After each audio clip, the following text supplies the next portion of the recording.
Hey guys, it's me, Seren, back with another video. This is going to be one of my fangirling videos. I haven't made one of these in a while, but a lot of stuff has been going on recently because of San Diego Comic-Con, which is going on. Um, I'm going to say it's going on now because it's going on now while I'm filming this video, but by the time you guys watch this video, it will probably be over. So yeah, um, one of the biggest stories coming out of Comic-Con has been Black Panther. Well, I'm going to start with the good and then the bad. So one of the biggest good stories coming out of Comic-Con has been Black Panther, the Black Panther casting. So Ryan Coogler is directing. Chadwick Boseman is playing the title character, Black Panther, and they announced that. I'm not going to go too in-depth because I've seen some posts that are going super in-depth, and this is the villain, and this is this person, and this is that person, and I don't want to ruin it and have spoilers for myself or for others. So I'm just gonna kind of go lightly. Ryan Coogler's the director. Chadwick Boseman's playing Black Panther. It was announced that Lupita Nyong'o is going to be starring in it, and also Danai, Gurira, I hope I'm pronouncing that right, has also been cast. I'll just include links if you guys want to read up more on who they're going to be and who they're going to be portraying, because again, I don't want to get too into it for people that are maybe not that familiar with Black Panther and are looking forward to kind of seeing the movie with fresh eyes or whatever. But I'll have links for anyone that actually wants to read a little bit more about it. But pretty much, essentially, this is a completely all-black cast. And it's also very important to note that the women that we've seen, the main characters that we've seen cast so far, have been dark-skinned women with natural hair, which people love because that's really a change, right? A lot of the times, even when you see that Black women are cast, it's light skin, long straight hair, still kind of look what I talked about in my Zoe Saldana and Nina Simone video, still kind of conforming to this Eurocentric standard of beauty, and in a way that makes Blackness kind of palatable for the white gaze. So the fact that Lupita and Danai were cast is in a huge Marvel vehicle is a big deal, and people are really excited about it. And that was just a great, awesome announcement to see. You have a Black Panther film that's going to be, helmed by a Black director with all Black leads, with dark-skinned Black women, and people are just very excited about this film. I also want to say that the Luke Cage trailer for the Netflix show Luke Cage was also shown, and people are super excited about that. As you guys know, I hate Jessica Jones. I've never been on the Jessica Jones bandwagon, but Jessica Jones is not going to be in Luke Cage. Misty Knight is going to be in Luke Cage, so that's very exciting. So I'm kind of starting to feel my excitement go up a little bit more for Luke Cage, because I was not going to watch it if it had Jessica Jones, because I'm just not here for the Jessica Jones, at all. I don't think I made a video about it, but I've gone really in depth on Twitter, so any of you that follow me on Twitter have probably seen some of the conversations and some of the things that I've said about Jessica Jones. If you guys do want an in-depth Jessica Jones video, I guess I can make one, but the moral of the story is white feminist bullshit, no women of color. We see a white woman manipulating Black bodies for her own benefit. Yet again, another issue that I saw with Daredevil that I mentioned in my Daredevil reviews. A lot of these Marvel vehicles, and especially the ones on Netflix, have this bad habit of using their characters of color as kind of chess pieces on a chessboard to move forward the plot lines of their main white protagonists. And that was a huge problem with Jessica Jones. It was just white feminist bullshit. It was just very, again, there were no women of color, and they were like, oh, and it's so progressive and this, but again, it was just very problematic in terms of race. Speaking of vehicles that are good, in terms of feminism and gender, but poor in terms of race, aka white feminism, Wonder Woman. The Wonder Woman trailer was revealed, and people lost it. People lost their fucking minds over this trailer, and they're just like, oh my god, and the trailer is so amazing, and the trailer is so wonderful, and I just can't believe, could the trailer be even more wonderful and amazing?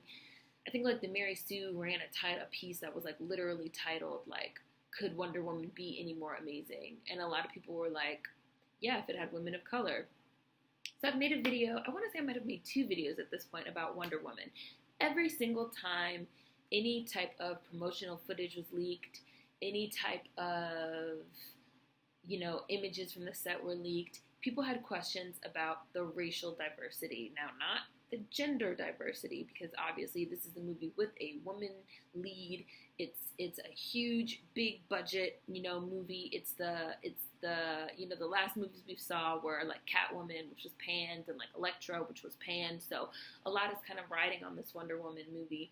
And, people are saying like, oh, well, it's amazing and it's great and it's wonderful because this woman lead, and, she's kicking ass and she's taking names and she's just as strong as the men, and, she's not a stereotypical, cringing in a corner, damsel in distress needing to get saved, and it's just so wonderful, and like, we don't understand what are the problems that anyone has with it. And it's like, but yet again, this trailer was released and there were no women of color. Now, before I even go a little bit further, people like to say that Gal Gadot is a woman of color. Gal Gadot is not a woman of color. She's a white woman, okay? She is Israeli. She is Jewish. She is an Israeli Jew. However, that does not automatically make her a woman of color. And it's very funny to me because Natalie Portman is also an Israeli Jew, and yet people never say that Natalie Portman is a woman of color. So what is the difference between Natalie Portman, who is in Thor, and Gal Gadot? People really want Gal Gadot to be a woman of color because then we don't have to have conversations about the racial diversity issues in Wonder Woman. We can just say like, oh, it's wonderful. You have these white women and these white feminists that they, like I've talked about before, they don't want to talk about race, la, la, la, la, la. We're all women and we're all on the same side. But we've taught, I have a whole series of videos now on feminism, on white female privilege, where I talk about the fact that we are not on the same side. We are separated by race. Race has an impact on everything. It has an impact on pay, on wages, on the pay gap, on employment, on quality of life, people always say like, oh, on this certain date that like all women got the right to vote. But no, all women did not get the right to vote. White women only got the right to vote, right?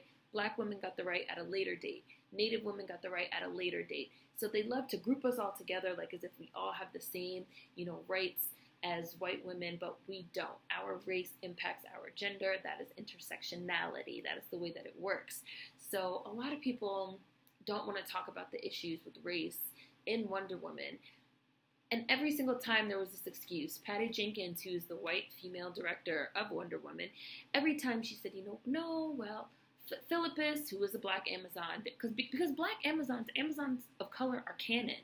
Philippus, Nubia, who's Diana's black sister, black Amazons' main characters are canon in the Wonder Woman mythology. So people were like, where's Philippus? Where's Nubia? And every single time Patty Jenkins said, don't worry. You're gonna see her in the promotional photos. Promotional photos come out, we don't see her. You're gonna see them in the family photos. The family pictures come out, we don't see them. You're gonna see them in the trailer. The trailer comes out, we don't see them. Where are they? Where are the women of color in Wonder Woman? We don't see them. We don't see them. And in addition to wondering where are Philippus, where are Nubia, where are the diverse Amazons, Wonder Woman looks like it's also set in World War I, I believe. Some people have been saying World War II, but I think it's set in World War I. And people are going to say, oh, well, there were no black people there. There were no black people there. It's set in Europe in World War I, and there were no black people, which is actually, again, black people existed. We were there. We fought in World War I. We fought in World War II. We fought in the Revolutionary War. We fought in the Civil War. We fought in the Vietnam War. We fought in every single war, African Americans as well as Africans. There were tons of French African soldiers because France had a huge colonial hold on Africa at the time. There were the Harlem Hellfighters who fought in World War I. I will include links to all of this information in the description box. We were, of course, we were in segregated regiments. We went and fought overseas and then came back to a segregated country. And then again, you even had, black people abroad all throughout the diaspora that were involved in wars. It was a world war, It wasn't just white people. We learned this revisionist, white supremacist history, and then we see it reflected back at us, even in our fantasy. And so even if you wanted to be historically accurate in a movie about a flying Amazonian superhero woman, we would still be there. And it's also a fantasy, so again, we can be on the Amazonian side. It's canon. We can be, fighting troops because there were black troops. There's literally no excuse to not have diversity, to not have black people, and to not have women of color in the Wonder Woman film. So what are you talking about? And it matters. Like, it matters because, again, they will say, just like I've talked about in other videos, they will say, like, oh, we're working so hard on giving, women representation, but we're not white. Like, we're not white. That's not representation for us. That's representation for white women specifically. They'll say, oh, we're closing the gender gap in Hollywood. And it's like, yeah, okay, but then last year and the year before, the Oscars were so white. All of the top actress slots went to white women. All of the top actor slots went to white men. So how can you say that we're improving, gender diversity when you're still sticking to white supremacist standards? And that was a cornerstone of the white feminist movement, was white supremacy. Oh, niggers gonna get the right to vote before women. They're the ones that drew the line in the sand between race and gender, not us, right? Not us. And that line still stands on how race impacts gender. So it's just like, I watched that Wonder Woman trailer and I didn't feel anything. Just like I watched Mad Max, another white supremacist fantasy, and I didn't feel anything. Like, oh, so women of color, we don't exist in the future, even though, yes, I know that Zoe Kravitz was in it. I have a whole video on Mad Max if you want to watch it and get my opinion. It's like, oh, so you watch it and it's like, well, women of color don't exist in the future. Wonder Woman, which is set in World War II. Oh, women of color don't exist in the past. We don't exist in alternate realities. We can't be, we can't be heroes of our own stories. We can't be protagonists. You have this extreme whitewashing also of even, women of color, again, that are even canon. Katniss Everdeen was a woman of color. Fox from Wanted was a woman of color. These protagonists that are whitewashed. I was talking on Twitter about Drive. The main female protagonist in Drive, Irene, who's played by Carey Mulligan, in the book Drive that the movie's based on, she's a Latina, but they whitewashed her. They changed her into Carey Mulligan because the casting director and the director, they interviewed Latinas and they couldn't fall in love with them. They didn't feel the need to protect them. They didn't feel like they were, invoking these certain feelings that Irene needed to invoke. But then as soon as they saw Carey Mulligan, this small, delicate, precious white woman with blonde hair and this innocent face, he was like, oh, I fell in love and I just knew that it was her. And again, that's an unconscious bias, right? You have an unconscious bias towards white women, that you view white women through this white supremacist, patriarchal lens that views them as something fragile, something delicate, something worthy of being, protected, and views women of color, black women, Latina women that are non-black POC, as less than, as less worthy of protection, as less worthy of helming our own films and our own stories and our own narratives. And that difference matters when you're talking about, women in representation, women in film, women in books, women in TV shows. That distinction matters. It matters. You can put all the white women in the screen, that you want.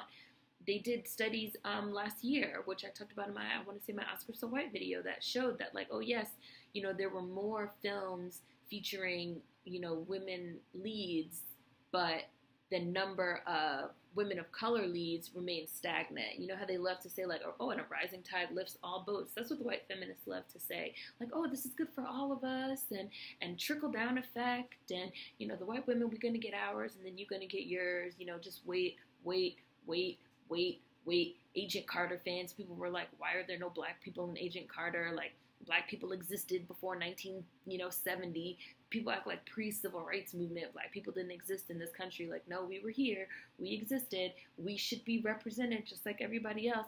Oh, wait, and a rising tide lifts all boats. But then the numbers come out, and the numbers show literally that a rising tide does not lift all boats, that a rising tide only lifts the white boats. That even as the roles for white women as leads in film and TV and books are rising, the roles for the rest of us are remaining stagnant. And that's a conversation that we really need to have, because it matters, you know? And then you have Wonder Woman come out and you have these glowing reviews and these glowing think pieces, just like the ones that were written for Jessica Jones, that completely ignore the fact that there are no women of color. Like, we don't exist. Like, we do not exist.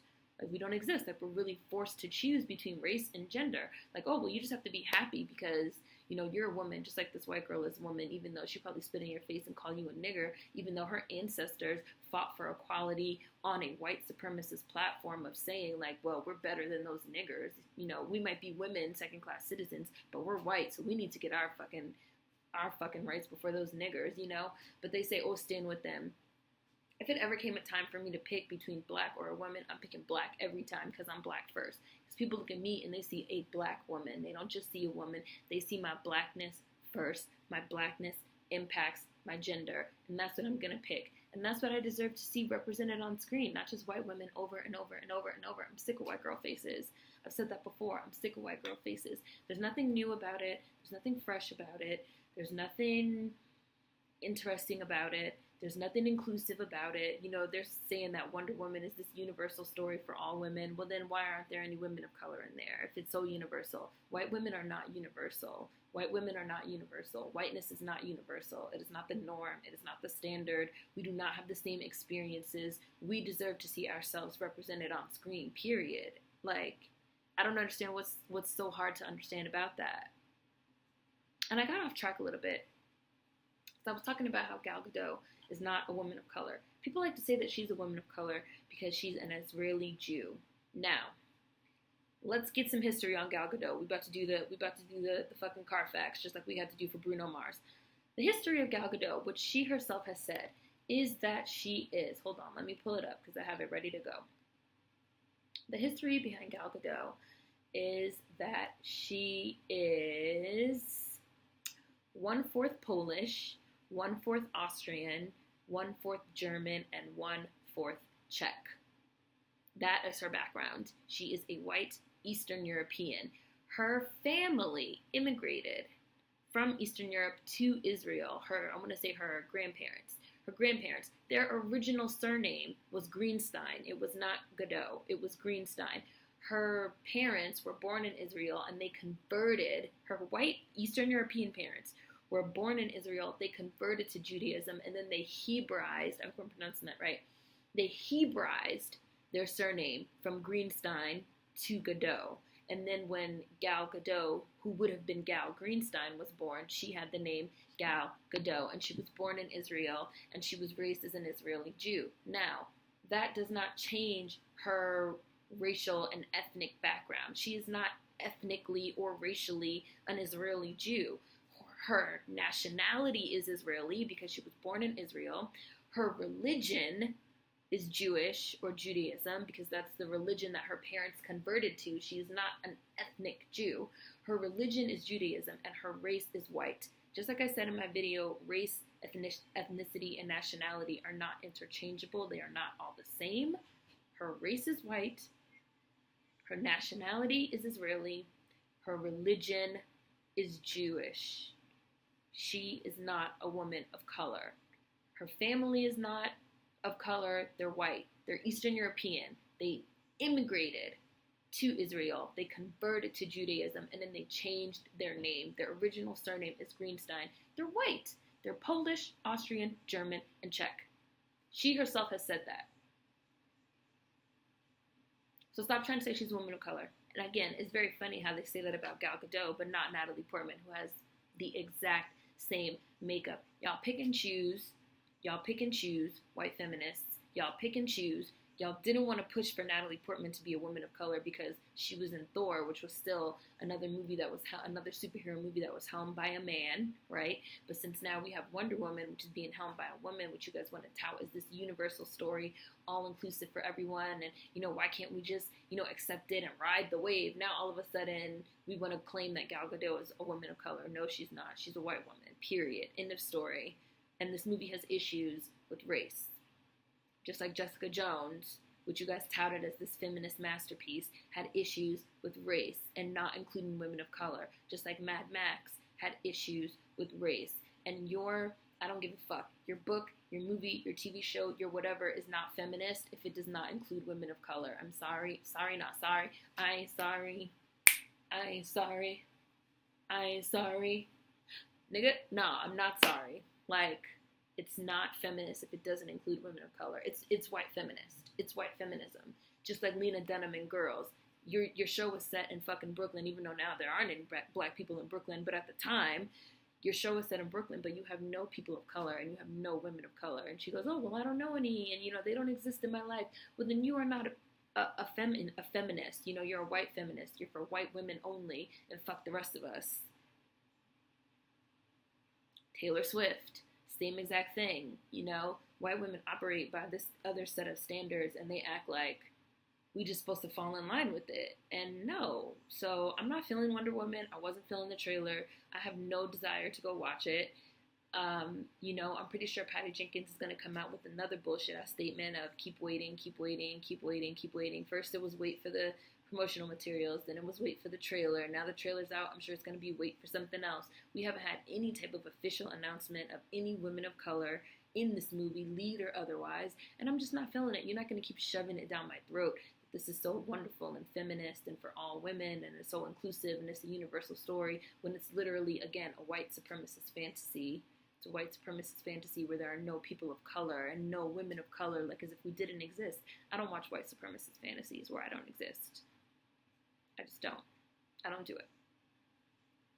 So, Black Panther, Wonder Woman, Justice League trailer came out. That looked pretty interesting. I'm really not feeling Ezra Miller as the Flash,